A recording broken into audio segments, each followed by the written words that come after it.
चलिए मैं कुछ इलेक्ट्रिक चार्ज के बारे में नई कंसेप्ट नई उमंग के साथ कुछ चर्चा करते हैं। आप लोग का 12 का क्लास शुरू हो गया। क्लास 12 की चैप्टर नंबर 1 इलेक्ट्रोस्टैटिक्स है, जिसका टॉपिक नंबर चार्ज है। ठीक है, हम आज इलेक्ट्रिक चार्ज के बारे में जानेंगे और ये हम जानेंगे कि इलेक्ट्रिक चार्ज बॉडी का कौन सी पार्ट होती है। ठीक है, तो हम जैसा कि जानते हैं कि इलेक्ट्रिक चार्ज के कारण सारे मशीन हो या तो इंसान का पार्ट हो, सब इलेक्ट्रिक चार्ज के ऊपर काम करता है। अब ये इलेक्ट्रिक चार्ज होता है कहाँ है, तो बॉडी का इंट्रिंसिक प्रॉपर्टी होता है जो अंदर में पार्ट प्रेजेंट होती है। अब कहने का मतलब क्या है कि इलेक्ट्रिक चार्ज क्या है, इस चीज़ को हम लोग कैसे समझेंगे। तो इस चीज़ को हम समझने के लिए थोड़ी सी छोटा सा डिफिनीसन दिए हैं, शायद इसे समझ आइए। कहने का मतलब क्या है कि डिफिनीसन के अनुसार तो समझते हैं, लिखा हुआ है कि amount of flowing current in a conductor is called charge. इसको सिंपली तरीका से ऐसे हम बोल सकते हैं कि किसी भी कंडक्टर से फ्लो ऑफ करंट जो होती है वो वास्तव में चार्ज होता है। किसी भी करंट को हम लोग मेजर करते हैं तो वो चार्ज के रूप में मेजर करते हैं। यानी किसी भी तार से अगर करंट पास होती है तो उसमें जनरली इलेक्ट्रॉन फ्लो कर देता है, ये इलेक्ट्रॉन चार्ज। अगर इलेक्ट्रॉन फ्लो नहीं करेगा तो उससे करंट पास नहीं हो सकता। ठीक है, अब देखिए ना, यहाँ पर बताया गया है कि जो ऐसा यूनिट होती है चार्ज का वो है कूलम।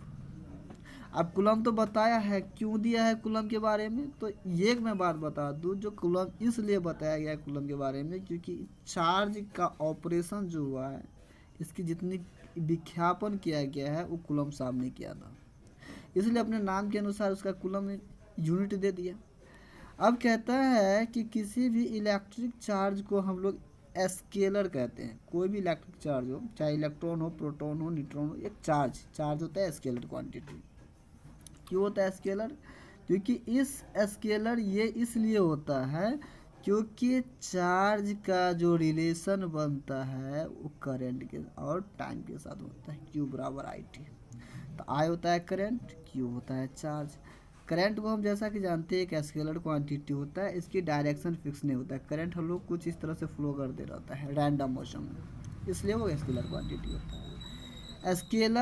स्केलर का प्रोडक्ट होती है, वो स्केलर होता है, इसलिए चार्ज भी स्केलर होगा। ठीक है, कहता है कि चार्ज एक फंडामेंटल क्वांटिटी होता है पार्टिकल का। सही बात है, चार्ज फंडामेंटल क्वांटिटी होता है किसी भी पार्टिकल का, जो जनरली तीन को होता है, इलेक्ट्रॉन, प्रोटॉन और न्यूट्रॉन। ये तीनों फंडामेंटल क्वांटिटी होता है। कहता है कि अब अगला पॉइंट लिखा हुआ है कि लाइक चार्ज रिपेल और अनलाइक चार्ज अट्रैक्ट। सही बात कहता है कि अगर आप दो सेम नेचर वाले चार्ज को आप एक साथ रखेंगे, यानी कहने का मतलब है या तो दोनों प्लस रख लीजिए या तो दोनों माइनस रख लीजिए। हम इसमें ये देख रहे हैं कि दोनों चार्ज के ऊपर जो साइन है वो माइनस है या तो दोनों के ऊपर प्लस है। तो इससे हमको ये पता चलता है कि इसके ऊपर, दोनों के ऊपर आवेश सेम है और आवेश सेम होने के कारण क्या है, ये चार्ज एक दूसरे के साथ सेम बिहेव करेगा, यानी दोनों रिपेल करेगा, कभी भी अट्रैक्ट नहीं कर सकता है। अब क्यों ऐसा करेगा तो थोड़ा सा जानते हैं, क्योंकि ये जानते हैं कि इलेक्ट्रॉन चार्ज जो होता है वो इलेक्ट्रिक फील्ड लाइन को क्या करता है, इन करता है। वही में देखते हैं प्रोटॉन चार्ज जो होती है इलेक्ट्रिक फील्ड लाइन को आउट करता है। ये बात हम लोग बहुत अच्छी तरह से जानते हैं, थ्योरी में पढ़ेंगे, आप लोग जानेंगे।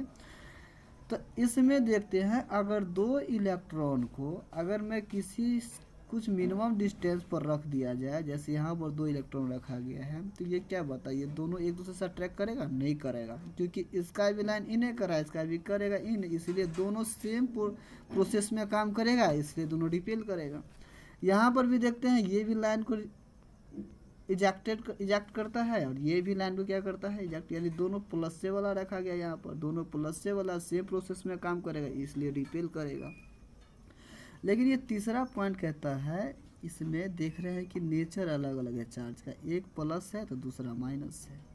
अब एक प्लस है एक माइनस है, इसका मतलब है कि इस प्रोसेस में नेचर भी अलग अलग है और लाइन भी अलग अलग है। यानी ये देने वाला काम करेगा प्लस चार्ज, तो ई माइनस चार्ज यानी लेने वाला काम करेगा।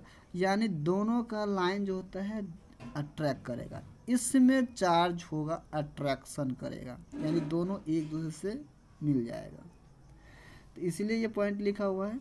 अब आगे लिखा है कि चार्ज का जो यूनिट होता है कूलम होता है, और इसका जो वैल्यू होती है इलेक्ट्रॉन का, वो देखिए यहाँ पर लिखा हुआ है 1.6 इंटू 10⁻⁻19 कूलम होता है। ये तो हम जानते हैं बहुत अच्छी तरीक़ा से कि सर एक इलेक्ट्रॉन का वैल्यू 1.6 इंटू 10⁻⁻9, लेकिन याद रखिएगा इसकी जो नेचर होती है वो माइनस होता है। ये बात हमको दिमाग में रखना है। लेकिन उसके जस्ट नीचे में आप देखिए तो इसमें बताया गया है कि यही में एक इलेक्ट्रॉन बराबर लिखा है चार्ज ऑन प्रोटॉन, 1 इलेक्ट्रॉन बराबर 1.6 इंटू 10⁻⁻19 है। लेकिन इसका जो नेचर होता है वो प्लस में होता है, इसका नेचर प्लस में होता है ना, ये प्लस होता है। लेकिन अगर इसको देखा जाए तो ये माइनस होता है। चलिए अब आगे बात करते हैं। कहता है चार्ज ऑन न्यूट्रॉन। न्यूट्रॉन के पास अपना कोई चार्ज नहीं होता है, न्यूट्रॉन के पास हमेशा कोई चार्ज नहीं होता, ये न्यूट्रल बॉडी होता है। ये जो काम कर देता है न्यूट्रॉन, ये हमेशा प्रोटॉन के आवेश पर काम करते रहता है, इसका अपना कोई चार्ज नहीं होता है। ठीक है, अब आती है कि नंबर ऑफ चार्ज 1 कूलम में, एक कूलम में कितने चार्ज की संख्या, या तो इलेक्ट्रॉन की संख्या या तो प्रोटॉन की संख्या। अगर आपसे पूछा जाए कोई भी क्वेश्चन में, बताइए एक कूलम चार्ज आपके पास है, एक कूलम चार्ज में कितना चार्ज की संख्या होगा, नंबर ऑफ चार्ज कितना होगा, तो ये आप जनरली रूप से बोल सकते हैं कि 6.25 इंटू 10⁻18 इलेक्ट्रॉन होता है। ठीक है, या तो प्रोटॉन होता है। ये जनरली रूप से जब हम फार्मूला पुराएंगे, क्वांटिजेशन ऑफ चार्ज बताएंगे, तो इसमें हम बताएंगे कि ये चार्ज की जो वैल्यू होती है 6.25 इंटू 10⁻18 कैसे होता है, तो हम निकालने के सिखाएंगे। फिलहाल अभी हम जानेंगे, इस चीज़ को याद रखेंगे। अब आगे की बात कहता है कि not given but easy to find, है ना, इट इज़ द रेसिप्रोकल इतना। तो अगर मान के चलिए हमें किसी चीज़ की पता ना है, चाहे इलेक्ट्रॉन का वैल्यू पता है या तो प्रोटॉन की नहीं है, तो हम लोग इसके उल्टा तरीका से हम निकाल सकते हैं। अब वही कुछ बात लिखा है, लाइक चार्ज रिपेल और लाइक चार्ज अट्रैक्ट। अब हम कुछ बात करेंगे आगे की बात। तो आगे की बात हम करेंगे न्यूक्लियस के बारे में। जिस चार्ज के बारे में हम बात किए हैं कि वो चार्ज आखिर होता कहाँ पर है, किस जगह पर होती है। तो पहले हम जानते हैं कि एक एटम जब तैयार होती है तो एटम का न्यूक्लियस होता है। ठीक है, जिसमें हम बताएं कि यहाँ जो न्यूक्लियस आप देख रहे हैं, इस न्यूक्लियस में हम देख रहे हैं कि इसमें हम देख रहे हैं क्या कि इलेक्ट्रॉन जो रेड कलर वाली है वो आपको इलेक्ट्रॉन को स्वैप करता है। जैसे एक इलेक्ट्रॉन यहाँ है, एक इलेक्ट्रॉन यहाँ है, एक इलेक्ट्रॉन यहाँ, यानी 3 इलेक्ट्रॉन को शो किया जा रहा है। अगर किसी न्यूक्लियस में 3 इलेक्ट्रॉन 3 ऑर्बिट पर मूव करती है, तो यानी उसके केंद्र में 3 प्रोटॉन होना प्रेजेंट होता है, कम से कम 3 प्रेजेंट होगा। तय के बाद ये बॉडी अनचार्ज रूप में काम करेगा। अगर ये बॉडी में से ये अंदर में से ये 3 प्रोटॉन को हटा लिया जाए, एक प्रोटॉन को गायब कर दिया जाए, तो 2 प्रोटॉन बचेगा और 3 इलेक्ट्रॉन बचेगा। यानी ये बॉडी आपको अनचार्ज नहीं होकर के कोई चार्ज बॉडी हो जाएगा, जो निगेटिव चार्ज बॉडी कहलाएगा। अब देखिए ना, यहाँ पर आपको लिखा गया है न्यूक्लियस, जो कि एरो में बताता है ये न्यूक्लियस है, और ये बताता है इलेक्ट्रॉन ऑर्बिट है, ये इलेक्ट्रॉन ऑर्बिट है, ये इलेक्ट्रॉन जिस पर सिर्फ इलेक्ट्रॉन ही मूव करता है, ये हमेशा रनिंग करता है। और ये जो आप देखते हैं येलो कलर के, ये येलो कलर के ये न्यूट्रॉन होता है, और ये बाकी जो ग्रीन कलर का देखते हैं ये प्रोटॉन होता है। तो इसमें हम देख रहे हैं कि इसके अंदर इलेक्ट्रॉन, प्रोटॉन और न्यूट्रॉन तीनों चार्ज प्रेजेंट है। और कुछ इस तरह से ये आपको इलेक्ट्रॉन रनिंग करता है, ऐसे ऐसे इलेक्ट्रॉन रनिंग करेगा, इलेक्ट्रॉन ऐसे ऐसे रनिंग करेगा। इसका ही दूसरा रूप हम दिखाते हैं। तो देखिए, ये हम देख रहे हैं इस फिगर में कि ये इलेक्ट्रॉन ऑर्बिट है, ये इलेक्ट्रॉन ऑर्बिट है। एक ऑर्बिट के ऊपर 2 इलेक्ट्रॉन अरेंज हम लोग कर सकते हैं, 3 इलेक्ट्रॉन भी अरेंज कर सकते हैं, लेकिन यहाँ पर 2 ऑर्बिट बताया गया है। एक ऑर्बिट ये है, 2 ऑर्बिट ये दूसरा ऑर्बिट है। तो पहले ऑर्बिट पर 2 इलेक्ट्रॉन है, पहले दूसरा ऑर्बिट पर 1 इलेक्ट्रॉन, और न्यूक्लियस में 3 प्रोटॉन प्रेजेंट है। ठीक है, तो यहाँ देखिए ये बॉल इलेक्ट्रॉन को शो करता है, ये बॉल प्रोटॉन को शो करते हैं, और ये बॉल न्यूट्रॉन को शो करता है। तो हमको कहने का मतलब है कोई चार्ज बॉडी बनने में कोई। चलिए अब आगे की बात करते हैं। तो थोड़ा सा एटम और मोलकुल के बीच हम अब हम थोड़ा सा मोलकुल्स और एटम के बीच की हम रिलेशनशिप को जानते हैं कि ये क्या होती है। देखिए बच्चों, सबसे पहली बात हम ये जानेंगे कि कोई भी बॉडी है वो बॉडी में एटम से अटैचमेंट होती है। एटम एटम एटम एटम बहुत सारे एटम मिलता है एक बॉडी के अंदर में, तब जाकर के वो बॉडी का निर्माण होता है। जैसे हम ये फिगर देखने को मिल रहा है, तो जिसमें हम एटम का रूप, एक एटम का रूप देख रहे हैं। इसमें हम देख रहे हैं कि 3 इलेक्ट्रॉन अपने 3 ऑर्बिट पर रिमूव कर रही है। ठीक है, और इसमें बहुत सारे प्रोटॉन हैं। देखते हैं कि 3 प्रोटॉन रेड कलर के जिसमें दिखाई देता है, रेड कलर वाले ये प्रोटॉन है। अब बाकी जो ये नीला कलर की दिखाई देता है ये आपको न्यूट्रॉन है, और ये जो ये वाली बाउंडिंग देखा था ये इलेक्ट्रॉन है। ये एक एटम की संरचना है। ठीक है, लेकिन इतने बहुत सारे एटम मिलने के बाद इसमें हम ट्रांसफर करेंगे तो देख रहे हैं कि इस फिगर में हमको दिखाई दे रहा है कि ये हाइड्रोजन बॉन्डिंग है, ये भी हाइड्रोजन है, और ये आपको ऑक्सीजन बॉन्डिंग है। तो कहने का मतलब ये हाइड्रोजन ये भी H बना रहा है, और प्लस ये भी H है, और उसके बाद ये है तुम्हारा ऑक्सीजन जिसे हम लोग O के नाम से जानते हैं। कंप्लीटली मिलने के बाद 2 हाइड्रोजन है, 1 ऑक्सीजन है, तो ये H2O तैयार हो रहा है। इसका मतलब है ये पानी का एक मोलकुल बन रही है। समझ में आया? हम इसी चीज़ का एक एटम का संरचना यहाँ पर कुछ दिया गया है। यहाँ इलेक्ट्रॉन है, यहाँ इलेक्ट्रॉन है, यहाँ इलेक्ट्रॉन है, यहाँ इलेक्ट्रॉन, यहाँ इलेक्ट्रॉन, यहाँ इलेक्ट्रॉन, यहाँ इलेक्ट्रॉन, सब पर इलेक्ट्रॉन सजा हुआ है। यहाँ प्रोटॉन है, प्रोटॉन है, प्रोटॉन है, और प्लस न्यूट्रॉन है। ये भी एक एटम की संरचना बना हुआ है। यहाँ जो देख रहे हैं कि ये एटम अरेंज किया गया है, ये मोलकुल का निर्माण कर रही है। ये वाली पार्ट आपको मोलकुल रिप्रेजेंटेशन कर रहा है, जिसमें हम देख रहे हैं कि बहुत सारे एटम अटैचमेंट किया गया है, ये एक दूसरे से बॉन्डिंग किया गया है। ये इससे जुड़ा है, ये इससे जुड़ा है, ये इससे तो जब बहुत सारे एटम एक दूसरे से बॉन्डिंग करने के बाद जो नया एक कंपाउंड तैयार करेगा वो एक मोलकुल्स कहलाएगी। जैसे यहाँ पर देख रहे हैं, जैसे यहाँ पर हीलियम है, He हीलियम है, तो हीलियम जो होती है एक हीलियम एक एटम होता है। समझ में आया? लेकिन जब 2 हाइड्रोजन का बॉन्डिंग होती है तो 2 हाइड्रोजन का बॉन्डिंग होने के बाद वो एक मोलकुल का निर्माण कर लेता है। समझ में आया? जिससे हम लोग 2 हाइड्रोजन का बॉन्डिंग का है, या तो हाइड्रोजन ऑक्सीजन का बॉन्डिंग बोला जाए, चाहे हाइड्रोजन लिथियम का बॉन्डिंग बोला जाए, तो वो मोलकुल का निर्माण करेगा। चैमे से आगे हम देखते हैं, एक कंपाउंड के बारे में बात करते हैं। एक ऑक्सीजन है लेकिन 2 हाइड्रोजन की बॉन्डिंग है, तो ये कम्प्लीटली एक कंपाउंड का निर्माण करता है जो H2O के रूप में जाना जाता है, जिसे हम लोग हिंदी में पानी के नाम से जानते हैं। ठीक, अब जरा देखें, अगर ये सब कुछ बनने के बाद भी अगर हमारा सब्सटेंस तैयार होती है तो हमारे सब्सटेंस के अंदर में कैसे ये काम करता है, कैसे वर्क करता है। सपोज मान लेते हैं कि हमारा एक कोई सब्सटेंस का आधा टुकड़ा हुआ भाग है मेरे पास, जिसमें हम देखते हैं कि इसमें जो सेल है, इलेक्ट्रॉन की सेल है, ये बाकी जो ये लाइनिंग देखते हैं जो पतला पतला लाइनिंग रेड कलर का, वो इलेक्ट्रॉन की सेल है। इस पर इलेक्ट्रॉन रिमूव करता है, रनिंग करते रहता है। समझ में आया? और यहाँ पर जो हम देख रहे हैं कि ये वाली लाइन जो देख लीजिए क्रिस्टल है, ये वाली लाइन जो देख रहे हैं, ये वाली लाइन, ये आपको इलेक्ट्रॉन 2 इलेक्ट्रॉन इस पर है, अब बाकी उसके इर्द गिर्द में इलेक्ट्रॉन रिमूव करता है। तो हमारे बॉडी कुछ इसी तरह से कंस्ट्रक्शन होती है। और इसमें जो न्यूक्लियस वाली भाग है, यहाँ पर जो देखने को मिलता होगा ये वाली भाग, ये न्यूक्लियस है।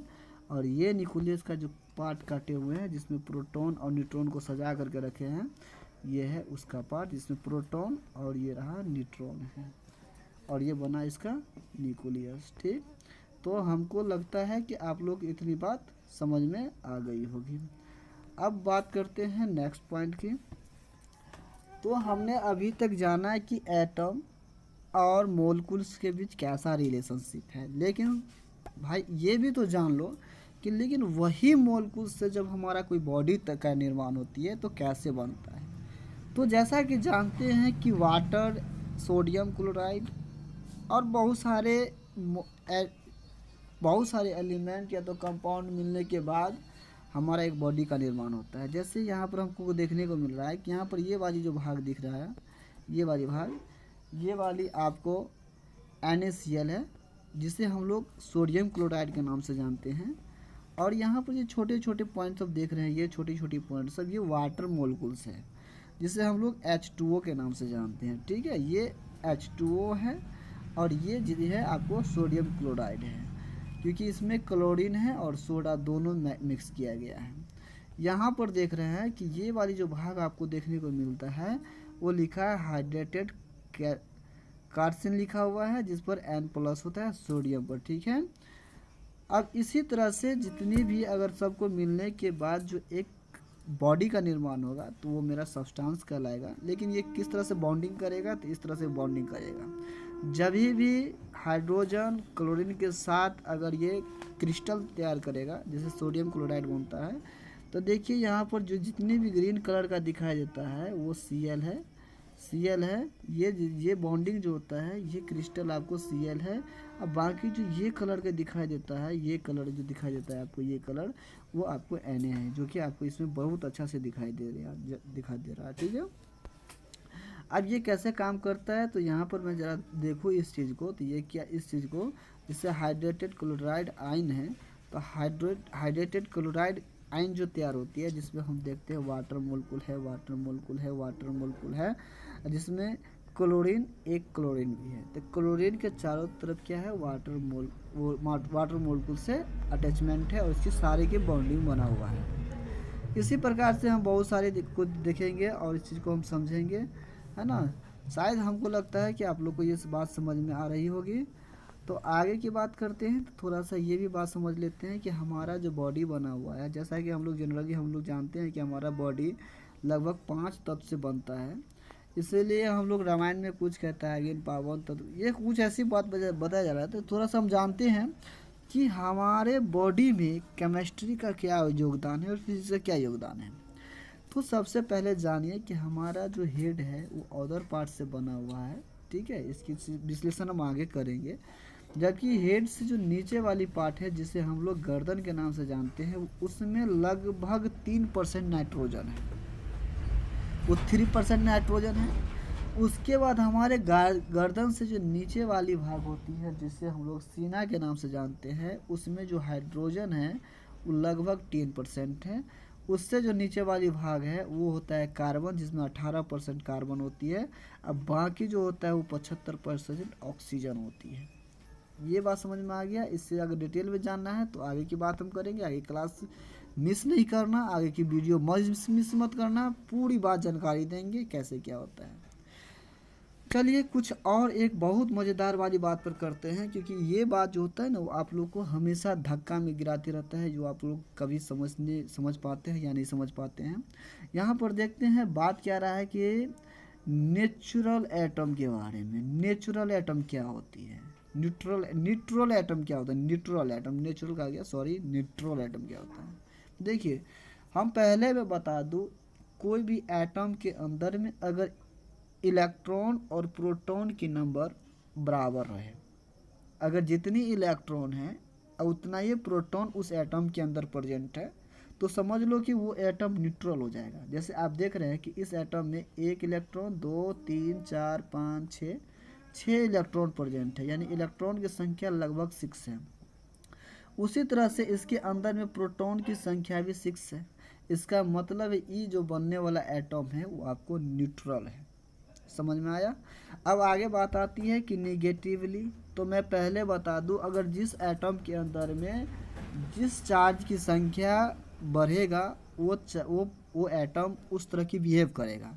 अगर इस एटम में इलेक्ट्रॉन की नंबर ऑफ इलेक्ट्रॉन बड़ा ज़्यादा है नंबर ऑफ प्रोटॉन से, इसका मतलब है कि ये एटम आपको निगेटिवली एटम कहलाएगा। जैसे यहाँ पर इसमें लगभग दिखाया जा रहा है कि इसमें 7 इलेक्ट्रॉन, 1 2 3 4 5 6 7, 7 इलेक्ट्रॉन हैं और प्रोटॉन की संख्या मात्र 6 है। न्यूट्रॉन से वो कोई माने मतलब नहीं रहता कि उसके बाद चार्ज नहीं होता है।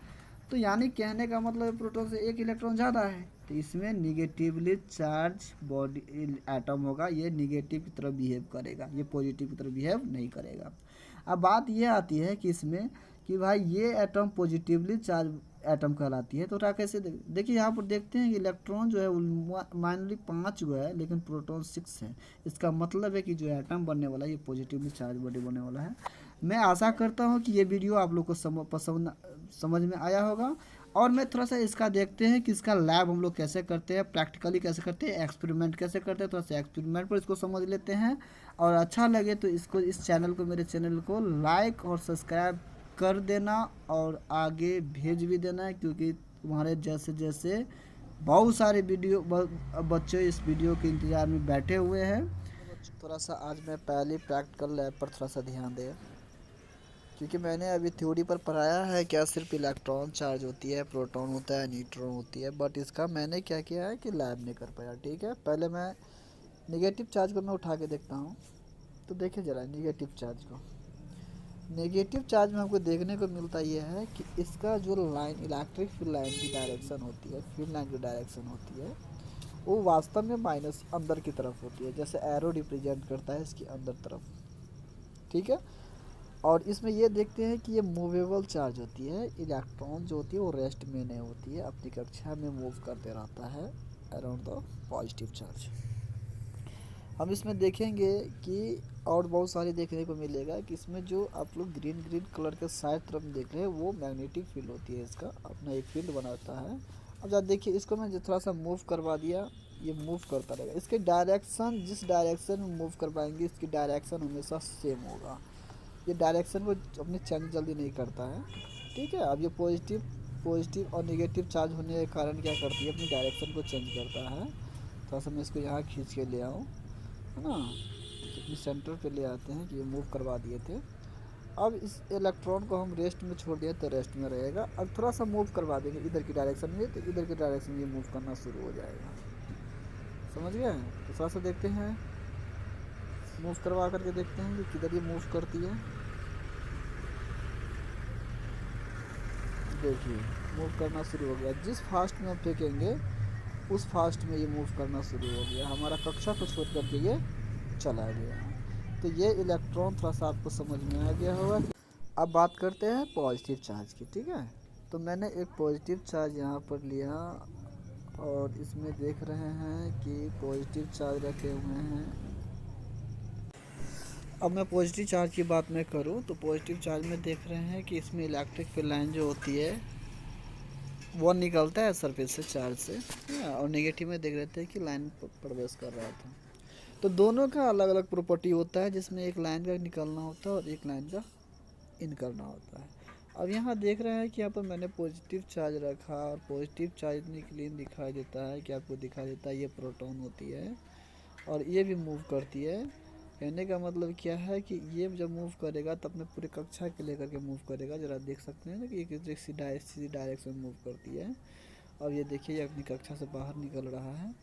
तो ये इसको मैंने ब्रेक लगा दिया और मैंने यहाँ पर रख लेते हैं, थोड़ा सा अपने इसके अंदर डाल देते हैं। तो कहने का मतलब क्या होता है कि नेगेटिव हो या पॉजिटिव हो, तो नेगेटिव क्या करता है, प्रोटॉन को चारों ओर मूव करता है, लेकिन नेगेटिव चार्ज होता, पॉजिटिव चार्ज होती है वो अपनी पूरे कक्षा को लेकर के, न्यूक्लियस को लेकर के मूव करता है। समझ में आप? तो मैं इस चीज़ को देखूँ। अब थोड़ा सा एक इलेक्ट्रॉन को डालते हैं इसके नज़दीक, तब डालने के बाद ज़रा देखते हैं कि क्या ये दोनों के बीच सिलसिला होती है। तो देखिए ज़रा हमने क्या किया कि एक इलेक्ट्रॉन और एक प्रोटॉन को मैंने कुछ डिस्टेंस पर रख दिया। इससे आपको ये देखने को मिलता होगा कि इसमें एक नेगेटिव है एक पॉजिटिव है। तो नेगेटिव से लाइन, नेगेटिव चार्ज में लाइन क्या करती है, प्रवेश कर रही है। देख रहे हैं ना दोस्त कैसे पास अंदर जा रही है। और यहाँ पर प्रोटॉन से क्या होता है, लाइन निकल रही है। बहुत अच्छी बात है। अब ज़रा मैं दोनों को ओपन करके देखूँ, ऑन करके देखूँ, तो देखिए दोनों एक दूसरे से खिंचा जाती है।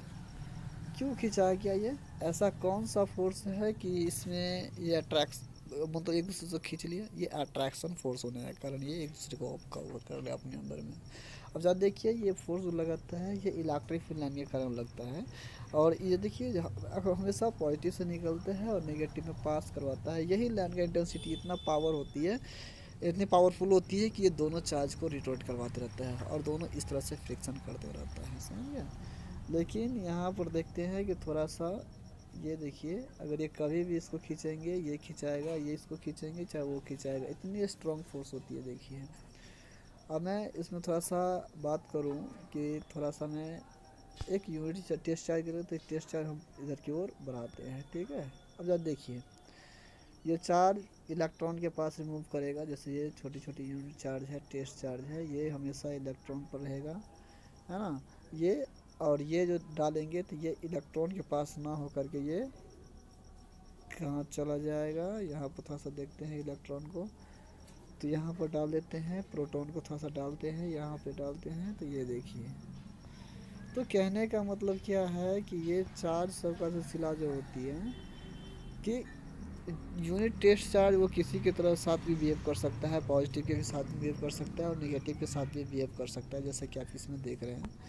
मैंने एक पॉजिटिव चार्ज की संख्या थोड़ा सा मैं बढ़ा हूँ, तो देखिए ज़रा यहाँ पर बड़ा गजब चीज़ होने वाली है। यहाँ पर ई इसको फोर्स डालेगा, ये इसको फोर्स डालेगा, बीच में अट्रैक्शन फोर्स लगेगा, ठीक है। अगर मैं इस प्रोटॉन को यहाँ डालूँगा तो ये कभी भी ऐसा बर्दाश्त नहीं कर सकता, ठीक है। देखिए ज़रा ये दोनों एक दूसरे से काफ़ी एक दूसरे के दूर भागना चाहेगा, क्योंकि ये दोनों एक दूसरे से रिपेल करता रहेगा, ठीक है। कि तो मैंने दिखाया दो प्रोटॉन लेकर के एक इलेक्ट्रॉन लेकर के, इसी में एक इलेक्ट्रॉन की संख्या और मैं बढ़ा दूँ। अब मैंने एक इलेक्ट्रॉन की संख्या और बढ़ा दिया, अब यहाँ पर चार चार्ज आ गया, पूरे चार चार्ज आ गई। अब देखिए बॉन्डिंग बना लिया, दो इलेक्ट्रॉन है, दो प्रोटॉन है, दो। तो अब इसमें बॉन्डिंग जब आ गया तो देखते हैं कि इसमें कैसे अट्रैक्शन फोर्स अप्लाई हो रहा है, समझ में आ गया। यानी ई प्रकार से न्यूट्रल बॉडी के अंदर में इसी तरह से चार्ज बाहर काम करते रहता है। इसमें दो इलेक्ट्रॉन और दो प्रोटॉन के अंदर में होती है, ठीक है। बराबर चार्ज होता है इसके अंदर में, नेट चार्ज इसका 0 होता है। अब ज़रा देख सकते हैं कि ये इस पर फोर्स अप्लाई करेगा, ये इस पर डालेगा, ये इस पर। अगर कभी भी खुदा ना खास्ते ऐसा कर दे, मैंने इलेक्ट्रॉन को प्रोटॉन के नज़दीक देखिए आराम से, अगर इसको मैं खींच देता हूँ इधर इधर, तो ऐसे अरेंजमेंट कर सकता है दोनों। अब ज़रा देखें किस तरह से एक दूसरे से फोर्स लगाता है। तो चार्ज जो होता है स्पेशलिस्ट में बहुत अच्छी चीज़ होती है, और बॉडी का चार्ज हम लोग समझ नहीं पाते हैं, तो इस थ्योरी से हमें लगता है कि आप लोग को समझ में आ गया। तो पहला एक्सपेरिमेंट ये था जो कि आपको दिखाएं कि चार्ज किस तरह से काम करता है। अगर हम यहाँ पर एक पॉजिटिव चार्ज और डालेंगे, चाहे एक निगेटिव चार्ज और डालेंगे यहाँ, तो देखिए यहाँ पर ये कैसे काम करेगा और ये कैसे काम करेगा, ज़रा देखिए, है ना। अब यहाँ पर देखिए एक पॉजिटिव चार्ज अपना मूव करके यहाँ आ गई है, जो कि यहाँ पर दिखाई नहीं पड़ रहा है। और इसी तरह से एक एटम के अंदर में चार्ज होती प्रेजेंट रहती है, जैसे हाइड्रोजन में होता है तो उसमें दो चार्ज एक चार्ज होती है, ऑक्सीजन में 8 होता है। इसी तरह से जितना भी कंपाउंड तैयार होती है, जितनी एलिमेंट तैयार होता है, जितना एटम बनता है, इसी तरह से बनता है। देखिए जिस तरह से हम चार्ज बढ़ाते हैं इसकी काइनेटिक एनर्जी बढ़ रही है ना, इसकी स्पीड भी बढ़ रही है ना, चार्ज डेंसिटी भी बढ़ रहा है। देखिए एक चार्ज और बढ़ाते हैं तो इसकी और बढ़ जाएगा।